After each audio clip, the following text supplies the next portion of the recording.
Should games journalists be, good at games? Does it matter if they flat out suck at gaming as long as they've got the right critical and analytical skills? It's these kind of questions you're going to need to ask yourself when you see the gameplay footage that we're about to show you. What games are you shit at, Mike? None. Games journalists play games for a living, in theory. They play them, then tell us about them. That's their job. So it could well come as a surprise when those people, who've made it their profession to play games and tell us if they're worth playing or not, turn out to be shit at playing games. All logic should point to them being at least decent at playing games, right? Builders don't make good builders if they can't, build stuff. Right? Well, when GamesBeat lead writer Dean Takahashi sat down to play upcoming platformer Cuphead at Gamescom recently, he kind of reignited a debate around all this. The gameplay that emerged from his time at Gamescom is, well, it's not good, you guys. I mean, just watch this for a minute.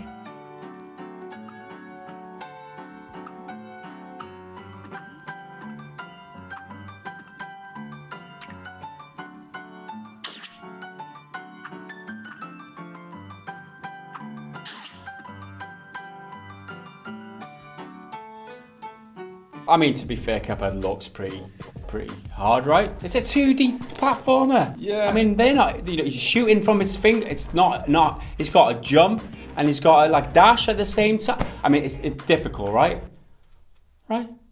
He seems to struggle with pretty much everything the game threw at him in the tutorial, which had specific instructions on what to do. So it is pretty embarrassing for him. Cuphead releases worldwide on PC and Xbox One on September the 29th, and the early impressions all do seem to indicate that, yes, it is a pretty tough game. The cutesy nostalgia-fueled graphics are not the only retro thing about it, because it is pretty hard, which is true of many classic platforming games. But that's kind of no excuse for what we've seen here. Regardless, the guy was absolutely shredded for his gameplay online, with personalities like Keemstar and journalists like Ian Miles Chong from the Daily Caller jumping in to criticise Takahashi for how shit he was at playing the game. Takahashi even penned his own feature titled "My 26 Minutes of Shame" with an old-time cartoon game. The first sentence was, "I suck at Cuphead." And let's remember, all the guy really did was step into a Gamescom booth and had a spin on a game he'd never touched before. The only problem was that he was shite at it. This is a really interesting debate for me because it's only relevant to gaming because it's like, gaming is skill-based.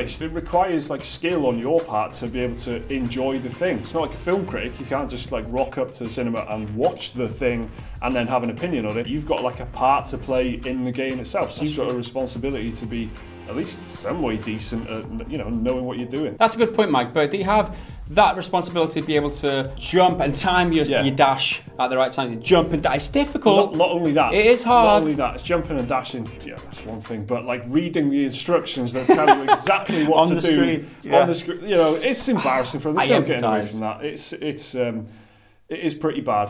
The guy's been lynched for it.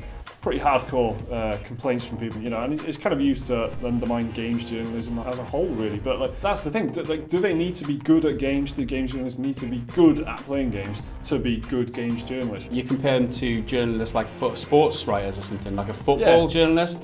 You don't necessarily have to be good at playing football to be able to critique someone else's playing, but you do have to be good at games to be able to critique someone at a game. The comparison I come up with is my 9-year-old daughter can do that, dude. Jump, dash. It's not f***ing hard. You're a game journalist. You do it for a living. I'm not going to rant, Mike. Let's just carry on. Takahashi is, of course, not the first games journalist to do something like this. Perhaps most famously, Arthur Guys off of Polygon was laughed off of the internet with his pretty embarrassing Doom gameplay last year. He later tweeted, "And that is me playing Doom. Not amazing, not MLG, just fine," which kind of made things a bit worse. Yeah, because it f***ing wasn't fine.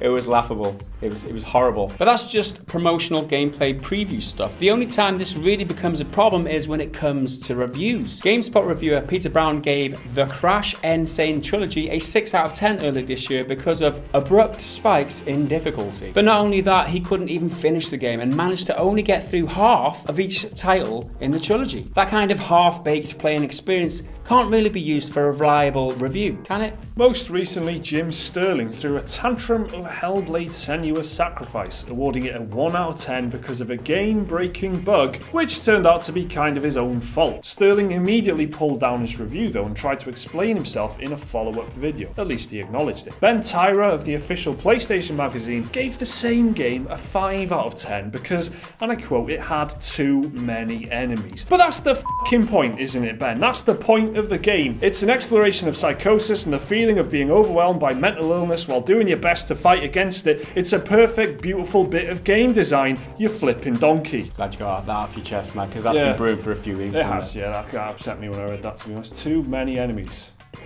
It's almost like they did that on purpose, isn't it?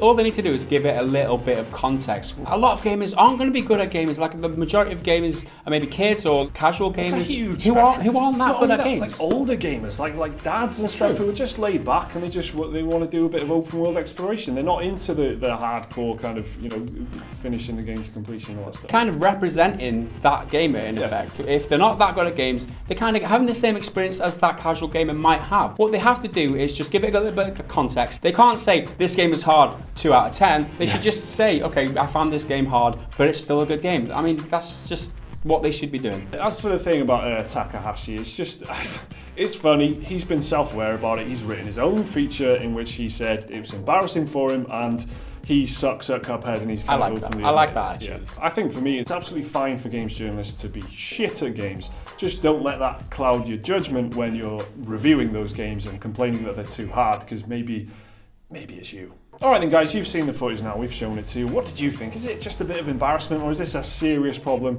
Games journalists need to be good at games. Let us know what you think down in the comments. Remember to like the video if you enjoyed it, subscribe if you want to see more stuff like this every day. There's another video right there which you could watch right now, and a link to Patreon if you want to support the channel. See you next time.